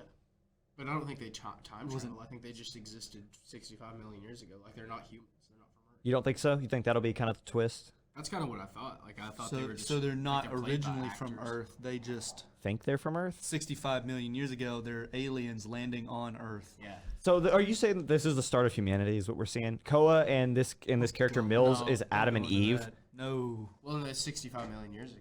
they'll probably just Humans die off. were they'll. Right, but we'll evolution and all that whatnot. And there's a bunch of theories that humans were planted here by aliens to begin with. I'm not wouldn't- going that route or procreation or anything like that. I don't think we're going. I that hope way. not, but it could go that way. She's a kid. Is she a That's kid? what I'm saying. It's like, I don't Is think we she a need to go kid? into See, that. I didn't know she was a is, kid. I yeah. hope that's not the case. That's what I mean. I think it's gonna be. I hope it's not, but I think it's gonna be damsel in distress. Ugh. Well, we're gonna move on. The internet really wants Megan to star in Toy Story 5, or to like make an appearance in Toy Story 5. Drake and Josh. No, Megan as in the doll, the killer doll, the animatronic James Wan produced, the one that I've been talking about the last month that was not very good. Can you imagine? The internet will be the internet. I'm sorry, but it's not gonna happen, man. Can you imagine Megan from Drake and Josh? No, I'm just kidding. Oh jeez. Miranda Cosgrove, yeah. No, Now? but like, dude, if Megan the doll makes an appearance in Toy Story 5, I will physically walk out of the theater. Oh. I'm done. I that might when not you even cross be. the line? I might not even be in the theater to watch Toy Story 5 to begin with, so it's already a thin line, like for me to leave, because Toy Story should have ended after 3. Yes. 3 was the I perfect did ending. not like 4. In my mind, 4 and 5 are legend. They're not canon. If you I've want, never seen 4, but I love 3. 3 was fantastic. Yeah, that was the ending. And then 4 like gave another decent ending. So Woody finds Bo Peep. Which I didn't like that at all. I didn't care. So Woody finds Bo Peep, she's she ended up at like an antique music- shop. Yeah. Yeah, that and there's an amusement park in Yeah. there too. And then so Woody finds Bo Peep and he leaves with her and leaves Buzz to kind of be the leader of the toys to go back with Bon. Yes. Fine. Leave it at that. Stop it. That's fine. I still don't think it's I canon. still think they should have left him with Bonnie. Right. That's it. You can't know? split up Woody and Buzz and the rest of the crew. You just can't. That's just it's unspoken rule of life. You don't split whatever. Yeah, Woody stays, I think, with Bo Peep. He does stay with Bo Yes. Peep. The rest of them leave with Bonnie, and Woody Yes. stays with Bo Peep, Yes. which was like Pete. fine. Bo Peep, Peep. Peep, Bo Peep. Bo Peep. There you go. That's what I've been saying, but I said Pete once because you said Pete. All right. You're wrong. I am not wrong. I said Bo Peep, and you looked at me with Sorry, Pete, sorry. and I said Just Pete. rewind it on YouTube for me. Call me out in the comments, please. I'll call him out in the comments. At Jake Holtzclaw. Yeah. Anyway, moving on. First images released by Todd Phillips of Joker 2 with a first look of Lady Gaga as Harley Quinn. Can't wait. Have you seen it? I've seen The the photo. still? Yeah. Can't wait. Lady Gaga looking like Harley Quinn. Love her. Yeah. Love her. Love Lady Gaga. I didn't think she would. Not that she's a bad actress. I just couldn't see her as Harley Quinn when that was announced. I was like, I see it. I see it saw now. Star is Born. It'll work. Like, Star is couple Born. weeks Yeah, ago. she's good. I like that. yeah. Oh yeah. She's that generational talent. You know, Bradley Cooper's wife divorced him after that because of the romance in that movie between the two. But it's a movie. She still left him. She So said, "You too close to that woman," and was like, dipped. I would Literally killed leave. myself. Oh my gosh. No, that's what he did. Sorry for anybody who hasn't seen the movie. No, I literally hung myself in the garage. you Yeah. know? like Like, why are you gonna? Yeah, whatever. Anyway, Moving on. Sorry. Well, Joker. Oh, sorry. too. Go ahead. I wonder what kind of music. It's a musical. Yes. But I wonder Folly what, Ado. Like what kind of music are they doing? I feel like it's gonna be a fever dream. You know what I feel like? I feel like the musical numbers will be seen through the eyes of the Joker as he's like going insane, and Harleen, the doctor, before she becomes Harley, will kind of get into that and we'll see that and live that for a few seconds, and that's why she goes crazy and follows him because she sees his vision, and that vision will be the musical because the Joker's crazy. Yeah. Is that the way it's gonna go, or is it gonna be him electric shock therapying her or throwing her into a vat of chemicals? Is that because that's the route some people take? We're with this not story? going the Jack Nicholson route, I don't think. So this is truly her being a psychiatrist. Yes. And just hopping on the bandwagon of this man. I think so. That's the historical story. That's like how usually she falls into the arms of the Joker himself. Okay. And remember, the first one ended with the Joker standing on a police car as he incited a riot. Yeah. So to jump to the conclusion that he was arrested and thrown into a hospital is not too far off. Well, he also shot their version of Jimmy Fallon. That was dude. I hate to say it wasn't funny, but it was like shocking, I should say. Oh, yeah. I can't wait for another Joaquin Phoenix Joker. He's good. Yeah. Yeah. I want to see what he's like with, I guess, this counterpart, because they do have a relationship in other movies, and I can't wait to see that Joker with Joaquin Phoenix Yeah. having this relationship. I hate to say it, Cole, but it could be another Sigma movie. I hate to say it, but you know how Joker was to the incel crowd. Joker slowly turns into Patrick Bateman. Well, he's already his own. I mean, he's up there with the Well, yeah. narrator from Fight Club. I mean, Right. everybody will look up to these characters. What are the top 3 Sigma movies? I think we just named So, name 2 of the 3. Driver, Fight Club, American Psycho, Joker, Blade Runner. Blade Runner, yeah.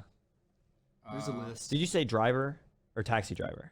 Taxi Driver on top of Drive. Drive. Okay, yes. So the Driver. Yes. Yes. Sorry. Yeah, I thought at first you said Baby Driver, and I was like, did he mean Wolf of Wall Taxi Street. Driver? Wall Street. Yeah. Yep. Blade Runner 2049. Nightcrawler. Yeah, I forgot that one. Nightcrawler. That's a good one, Yes. too. Jake Gyllenhaal kills it in Nightcrawler. That's a creepy movie. Oh yeah. So But, all right, well, we're can move running. on. We're running on an hour, or we're over an hour now. Now, what are we at? John Wick 4 has a runtime of just under 3 hours, the longest in the series. We won't elaborate. We'll continue. Emma Corrin recently joined the cast of the upcoming Robert Eggers remake of Nosferatu. The cast currently consists of Bill Skarsgård, Lily Rose Depp, Nicholas Hoult, Willem Dafoe, and now Corrin. Willem Dafoe. That's gonna be great. I'm a big I didn't know Robert that. Eggers fan, and this Nosferatu remake might be. This has been, from what I understand, he's had this idea in his head for a long time. Like, No release date, nothing like that. no. Okay. I haven't even heard of this project, so that's like You've not heard of the Nosferatu remake? no. We've been talking about it for years. Yeah, That's literally. that's how far removed We've I been am talking from the about it film. for so long. No, I had no clue, but that lineup, I mean Skarsgård as well as Defoe. I think Skarsgård plays Nosferatu himself. I was wondering which one they were gonna go with. It could be. Well, Cole gave a great, detailed, in-depth dive into why it could be Defoe. Defoe's already played him. In Shadow of a Vampire 2000, Mm-hmm. directed by I couldn't tell I you. don't know. Yeah, he played a version. We won't go into it. But You guys have already. that's heard all that's about why I it. was wondering. I didn't know who they were gonna have, but I think Skarsgård could do it. Definitely, he's done the clown, so Yeah, he's creepy. can He's do it. innately Oh, yeah. creepy. I think I'm a little tired of him. Bill A Skarsgård. little bit, yeah. See, I think honestly, after seeing The Northman, I think Alexander's a better actor. Alexander Skarsgård in The Northman. Yeah. Extremely underrated performance. Yeah. Underrated movie. Which also is another Eggers film. Yeah. But yeah, I think Alexander's the better acting talent because just the raw, just primal anger he felt in that film was fantastic. The scene where he's like, where they realize who he is, he like takes out his sword and he's like, raw, like I am this. Oh, that scene gave me goosebumps. Great film. I guess you can count that as another Sigma, for sure. It should be if it's not. Yeah. Okay, moving on. This is the last piece of information before we have a slew of MCU stuff. You guys know I try to stick away from like reporting on the MCU all the time, but a lot of news dropped, and it's important that we cover some of it, or at least name it and then move on. So, but before that, to the dismay of everybody who watches anything, Christ. Velma Season 2 is in production at HBO Max. Who greenlit that? While more than a decent amount of backlash from fans came down upon the show's first season, the show did very well in terms of views. Velma is currently the most viewed animated original series in HBO Max history Because people want to make fun of it. because people watch it to make fun of it. Yeah. And then, like, ironically, Yeah. we as a fan base that hates this thing gave it a season 2. It is rated so bad. People hate it. I think I don't know. It's so far off. Like, I get what it's trying to make fun of. The jokes aren't funny, and it goes so far off base of what it originally was that it's not ironic anymore. It's just cringy. Yeah, I mean, people, of course, will be attached to characters that have been around for decades. I mean, Right. I mean, I don't care that they have changed the look of Shaggy, but to have him go so far as, I do not smoke weed, you know? Right. Or whatever he doesn't said. smoke weed? No, like, and everybody thought he was a stoner. Yeah. Right? I mean, that's the joke with Norville. He goes by Norville. He doesn't go by Norville, which Shaggy, is which the is his original original name. name. Yeah. and that's fine too. And I don't care that he's a black guy and all that. But I mean, this is Shaggy we're talking about. This Yeah. is he's got the munchies all the time. That's why he eats everything. It's been implied for 30 years. I don't know how long. Dude, the Scooby-Doo's first been Been out. around since the 60s, man. yeah. Casey Kasem. So that's God bless. That's Yeah. 60 years. 60 plus. That it's been implied that this man is a stoner, and then they have specifically stated that he does not do that. See, I watched a little bit of it, and I actually liked Norville. Like you're talking about, the take on the character. I think he's actually kind of funny. But Yeah. the reason that he's funny, so the irony that they're trying to capture, they actually capture pretty well with Norville. But that fact that you just said was also something that bothered me because, like, I feel like that's one detail. Like, I don't care that it doesn't go by Shaggy. I like everything of the character because he's hilarious, ironically funny, outside of the fact that he doesn't smoke weed. Because it's like, that's literally the character. Like, the point of the character in the show was the joke was like, oh, that guy's obviously a stoner. So, like, I feel like you don't have to innately go out to, like, make that point, but just keep that little detail. Just, Or just don't say I don't smoke weed. yeah. That could don't. That come would out and fix say the that. problem, yeah. Which some people might have thought that was funny too, just where he. I mean, I think it was like dead straight at the. It was a camera where he said gag. it. Yeah, it was a decent enough gag, but Yeah. once the gag was over, because like I said, that was probably one of the few funny. Yeah, It wasn't over. yeah. Well, Yeah. once the joke was over, and it moved on from that. It was like, wait a minute. like Yeah. you sit and think about like, then he's just not the same character. Like, He's just just a what he guy. yeah, He smokes weed and so does his damn dog. yeah, Yeah, yeah, his dog eats Yeah. edibles. yeah, yeah. Scooby snacks. Yes. Yeah. Yeah. That's exactly what they are. Yeah. But if you were talking like adult Scooby Doo, it's been done with Mystery Incorporated, whatever the Scooby Doo Mystery Incorporated animated series where they went darker. They had, I mean, Shaggy and Velma dated for a little bit. I think they broke up. Yeah. Or something. That like show's over now, right? Yeah, it's over, but they took that adult side of it. The monsters were scarier. People were getting hurt. I don't know if people died, but people Yeah. were actually getting hurt. And so that was, and it was darker. It was a whole lot darker in terms of just the lighting of this animated series. But Yeah. They're pretty good. it I was like good. that show. It was good. Yeah. And it had funny little adult jokes in it too. Yeah. Whatever. But we So- can move on from that. We're going into the Marvel stuff, and I'm gonna list a bunch of stuff, and if you guys want to make a few comments about it, we can. But I want to get straight to Quantumania because I want you guys to discuss because you guys talked about it. We saw it or you last saw night. it last night. Yeah. So of all the things that have happened in Marvel, these are the ones I think is the most important or at least noteworthy. So first off, Patrick Stewart on a potential return to the Professor X character, quote, "We're not done," referring to Ian McKellen. "Sir Ian and myself, we've got plans." interesting comments from wait. a person who is literally the character. He's another one who's like, we talk about J.K. Simmons being Omni-Man. Do you think they make out? Huh? Who? McKellen and Stewart? No, I don't think so. Why? They're both gay, right? I think Patrick Stewart's not. I think he's married to like a woman. Oh, really? I think so. You know they have. Patrick Stewart's cool like that, man. He is cool like that. I love Ian McKellen too, but I don't think they've made out. Dude. There they are, right there. No Oh, man. way. Oh my God. No Can I way. get this for the audience? Hold on. Scoot to your right a little bit. Right there. Yeah. Oh my gosh. Wow. I'm shocked you called that On so the dot, accurately. bro. He said, "Have they ever made out?" And Jake instantly pulls up a picture. Once upon a time, Leo. Yeah. Yeah. Yeah. That was way too accurate. Wow. Have you seen that They're before? best friends. Have you seen that before? Yeah, I know. I mean, we're friends. But I've never. Wait a minute. Hold up now. Is that an offer? Like, what's? Do you want to right now? Not on camera. Okay. I'll do it in private. Okay. I'd think about it. Okay. No one's offering me. I'd think about it. I didn't just ask that. I said we. I said, fine. That's fine. Anyway, moving on. Kevin Feige did say that the what am I talking about here? It's gonna happen eventually, by the way.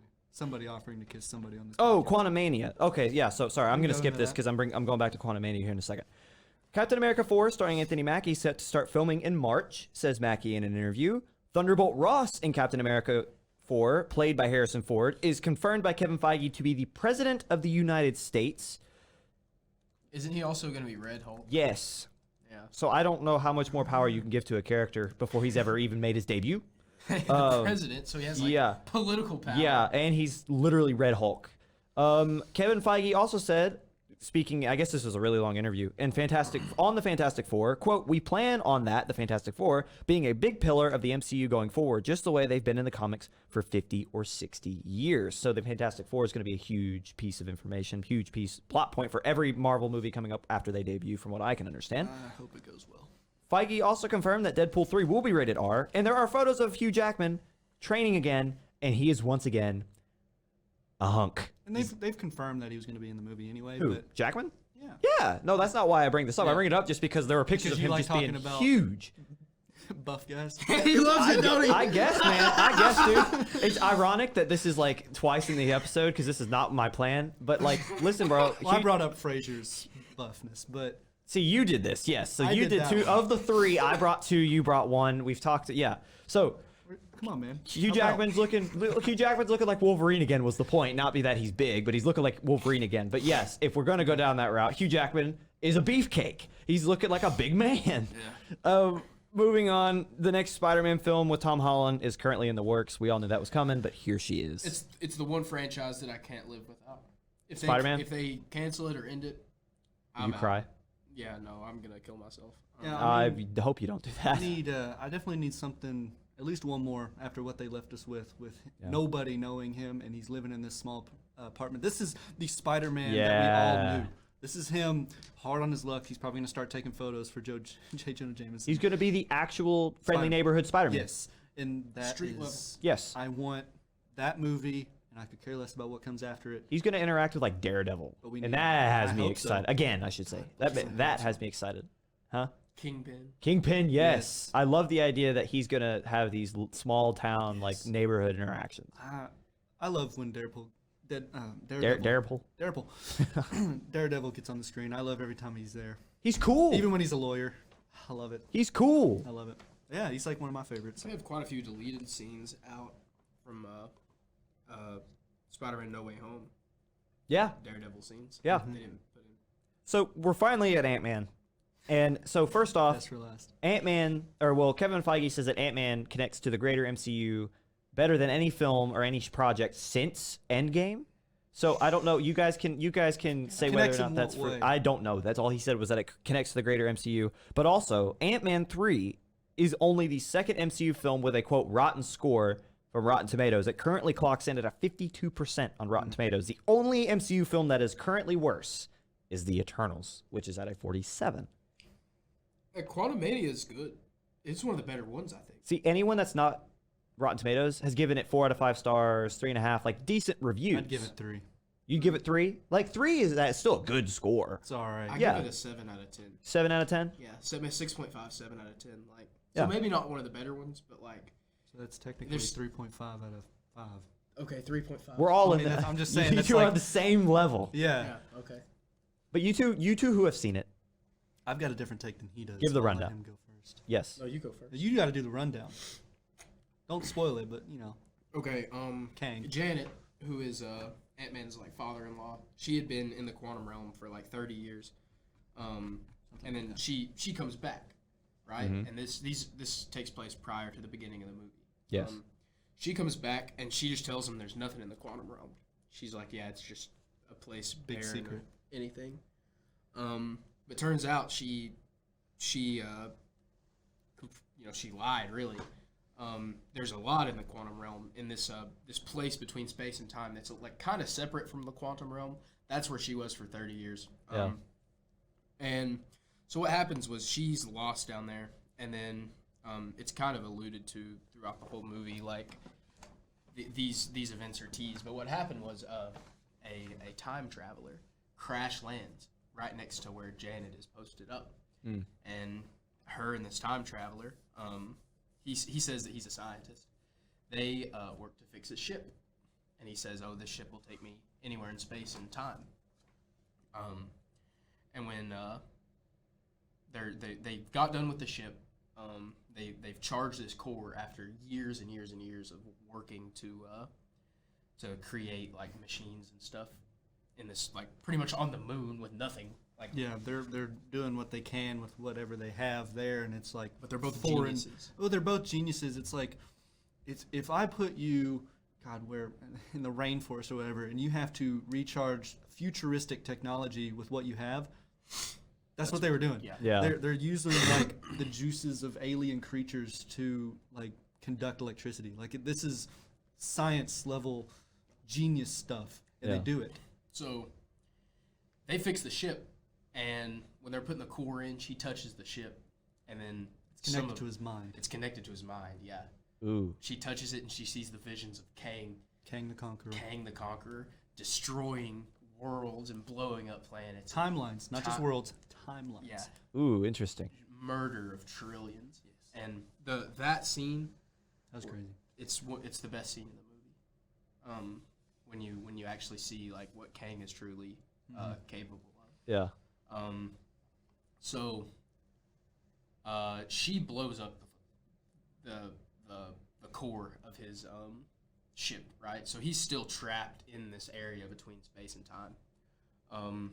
And I So- guess to go from that is the ant family gets trapped down there once The more. Ant family. I I'll call love them that that. comment so much. And from there, Kang needs like Pym particles to make the core that she blew up with Pym particles, blew it up, literally He big. made it huge. He needs Ant-Man to go in and make it small again. to use the ship. And so that was the reason he's hunting them and all that. And then it's going to be a whole fight scene on once he gets. Of course, this is a Marvel story, and so of course he gets the smaller core and he has it, and he's like, and then they have to fight to get it back and stop him from going back. And that's pretty much the movie. That's pretty much the movie. Kang, for a little preface, he can't travel through space and time, so he's way on a weaker whim. than he normally would be. He's he way has is what? He needs weaker. this core. in Weaker. his ship. Okay. Yeah, he's pretty much like just a guy with a suit in this area between space and time. But he's still like, in the years that he's been trapped down there after Janet leaves, he like becomes like pretty much like Hitler. Like he becomes like the oppressor of the world, or the universe. Yeah. But he's really not that powerful. He's just really smart because he can't time travel. Yeah, which ultimately pissed me off because there's no way that the Ant family alone could have beaten Kang in the comics. But he's just So- a guy with a suit, though. He's just a guy with a suit. And I thought Yeah. Kang, Thanos, Galactus, all right there, same level power. Like, I mean, of course you'll have that hierarchy. I think Thanos is a little bit below Kang, and then Galactus is the worst villain that they'll ever probably battle if we even see it in the MCU. If the Fantastic Four is showing up, we'll see Galactus. Right, he's supposed to be the worst person. Yeah. In this one, though, Yeah. Kang is like not powerful. No, at all. not at all. Yeah. Like he's like Iron Man, but he's like less powerful than Iron Man. Yeah. Interesting. And Like- large ants beat him. Like it's not even the ant family that beat him. It's he's simply overrun by a swarm of ants. But then he gets overrun by the ants, but he's still there. Like he escapes. Yeah. So at the end, like Ant-Man gets the dog piss they beat literally out of have a him. brawl. Like Ant-Man and Kang, like they both lost their powers and their suits and stuff. Like they've been destroyed.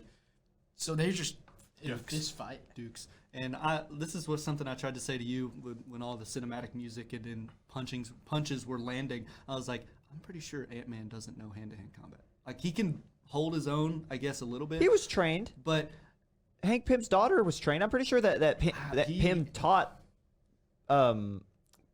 what is Ant-Man's actual Scott Lang. He taught Scott Lang how to He fight. can shrink and do the punches like that, but this is truly, honest to God, Scott Lang Hand-to-hand combat versus Kang. this omnipotent being.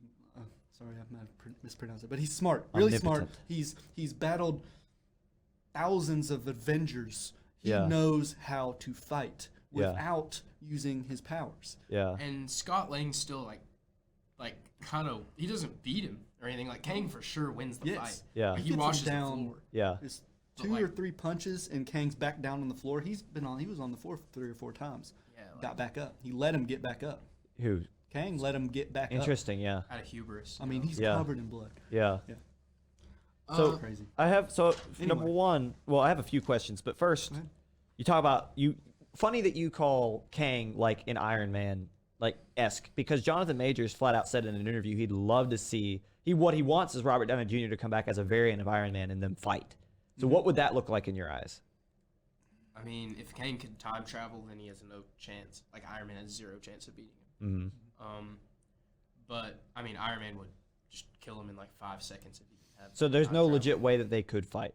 They just kind of there's no like even ground that each could fight on. I've got It's either some one or the other. prior knowledge, and I'm pretty sure there's supposed to be like a timeline or something where there is an Iron Man version. It's not Tony Stark. It's like his son is actually Kang, or like Interesting. There's some like so his son becomes this. He gets time travel somehow in the comics, and he goes back and then ruins it or something. And that's how Kang becomes in that comic series. Is it's actually an Iron Man.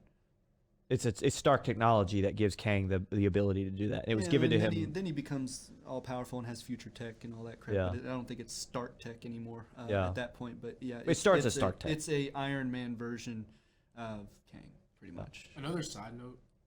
It's like That's just what I have to add to that. the Yeah. acting in the movie was all pretty good, Oh yeah. except for Scott Lang's daughter, Cassie. It's like a Really? new actress, right? It's not. the Yeah, girl yeah, who yeah, plays yeah, in- yeah. Plays her in Endgame. She's like, oh my god, Kang is after us. Well, yeah. We're about to die.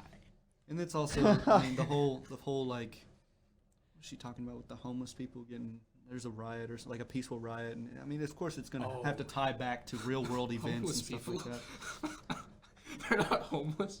No, it was the cops were clearing out homeless people in the middle of Oh, the night. yeah. And she was at some riot and she shrunk a police car. This is like at had the to beginning do of the it. movie. I had to shrink this police car Yeah. to because who else will? I And guess, there and it is. that's fine. I mean, I don't mind people protesting for what they believe in. It's just it's in a movie. Yeah. I guess it just tie back to real. You have to do it. You have to be aware of Woke. Real you have world to be events. woke. You have to be woke now. Mm. And so that is her position in this movie, is to be that woke voice. Yeah. The movie lot. is so much like Star Wars. Really. Yes. I think I've seen other people say that as well. it's a lot like The Last Jedi. Mm. Like, and the villain, here's the thing, is like the first half of the movie, Kang is like completely omnipotent. Right. Like there's absolutely nothing you can do to stop Kang. And then it's like, Ant-Man becomes big and suddenly he can land punches. Yeah. He shouldn't be able weird. It's so weird how Kang was like the entire movie they're building up Kang is the most terrifying man to ever exist, the most powerful man to ever exist. Yeah. And then they just beat him like they beat him up. They physically assault him. Yeah.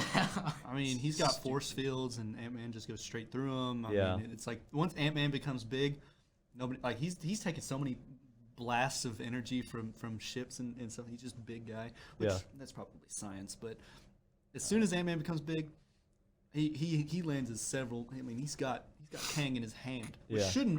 he should not be able to do. He Yeah. should not be able to hold him in his big hand and stuff like that. That's just me coming from. I think Kang's supposed to be a lot more powerful. And it's like if Kang is so powerful, it's not just Kang. He also has a million individual strong army with like tanks and Yeah. Yes. like a huge In the quantum Yes. in realm. the quantum realm, yeah, like plane would, ships, like all this stuff, and no one dies from Yeah. the good guys. There's not There's some insignificant characters who do die in the attack scenes and stuff like that. Yeah. But yeah, no one significant Yeah. dies. I want to add something to Kang's army. It's the same thing that's in Star Wars. You've got faceless characters, and so when you have a clone trooper that you've never seen the actual face of, and he's wearing a helmet, it's so easy to just write them off as insignificant death. Yeah. You start getting into like the New Order, like the new Star Wars movies. These are actually people. Yeah. Like with Finn, and when he takes his helmet off, you're like, oh God, he's a guy. He's a guy Yeah. who's been recruited, like Stolen as a in kid. real life, Yeah. stolen as a kid, or he signed up to be a part of the Empire to pay for a house or something. Like these Yeah. are real people in these suits, and they didn't touch on that in Ant-Man, and I'm kind of glad, but they were faceless.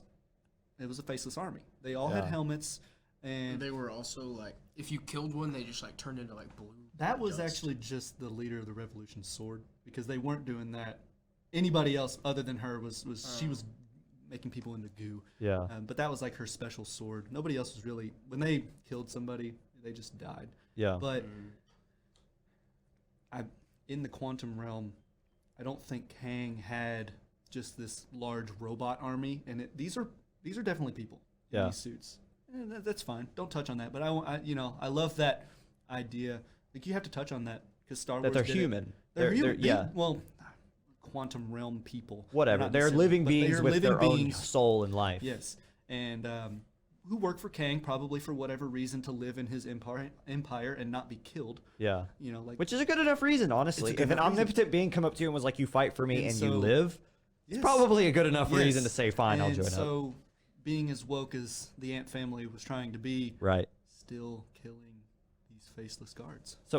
So my final question, and then we're at. You joked before the show that we run for an hour and a half, and we've never done that until today. Okay. We are over the hour and a half mark. You're So final question, and then we'll wrap up and end with our theme song again. Comment what you think about it. I think it's kind of cool. Anyway, as I was saying, it is the second worst rated from the big wigs in cinema. It's the second worst rated MCU film of all time, clocking in at 52% on Rotten Tomatoes.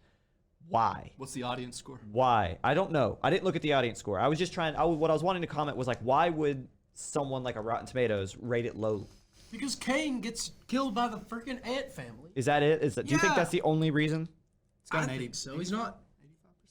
85% with audience, It's like which is more realistic. it's so disappointing how, like the Kang, the variant of Kang that they're fighting is supposed to be like one that it took all of the Kangs to exile, To banish. to banish. Yeah. Yeah, like they're scared of him. Yeah. And the Ant family just wipe him off the face of the earth. Or the face of the quantum realm. So as I looked up the film again. Metacritic has it at a 50. The Rotten Tomatoes score has dropped another percentage. It's at 52 or 51%, sorry. And the IMDb score is 6.5 out of 10. So it seems like you either really like it or really hate it. I think also the fact that like I'm not a Marvel fan anymore. if Kang is omnipotent and there are hundreds of him, there's no way for To ever any win. Avengers to fight him, Yeah. to fight the Kang gang. Yeah. But like, if he's pretty powerful and there's hundreds of them, the Avengers could fight him. Yeah. But I don't think the Avengers will be a thing anymore. Like there'll be a thing, but not like the way where they all come together. It'll be like the Fantastic Four. Yeah, like you'll have the Fantastic Four Have team the up with groups. Spider-Man or something, and then you'll have you will still have the Avengers, but it will be a small cluster of people. Whereas now I think we're gonna have like 5 or 6 different major superhero groups that may come together for one mega movie. but never like we won't see what happened with Infinity War and Endgame ever again. So I guess to go back with, he was beaten by ants. This man, I mean, thousands of Avengers, thousands of timelines with Avengers that he has wiped out completely, won every single battle. Yeah. And he even mentions Thor. It's like, that's the one with the hammer. He doesn't care about them enough to even remember who had the damn hammer. Yeah. You know, that's what, you're the one with the hammer, right? And he said, no, that's Thor. They kind of, you know, and it's a joke. They kind of get me mixed up. We have the same body type. Yeah. Scott Lang and Thor have the same body type. Yeah. Whatever, they want to make that joke.